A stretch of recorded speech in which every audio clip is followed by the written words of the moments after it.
The moment my mom saw the blood on his arms, she knew she was walking into a trap.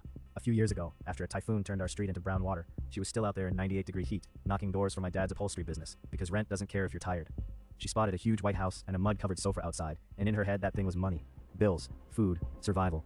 The man at the gate was huge, like he could have swallowed my 4'11" mom whole, but he just stared at her and said, "Come inside to talk price." That should have been the end of it, but she followed him anyway. At the front door, he cracked it open just enough for her to squeeze through, and that's when her stomach dropped.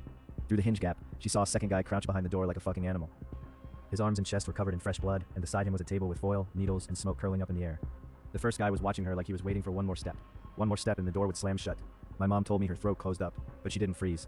She smiled, lifted her phone and said, "My husband's outside waiting for me. I'll come back later." The lie was instant. My dad was nowhere near there. He was home fixing torn cushions like always.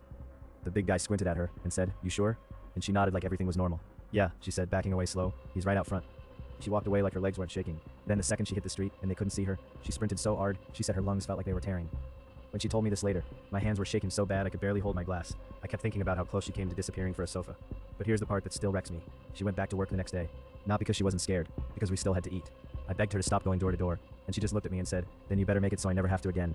I'm trying, because my mom isn't just tough. She's the reason I learned what survival actually looks like.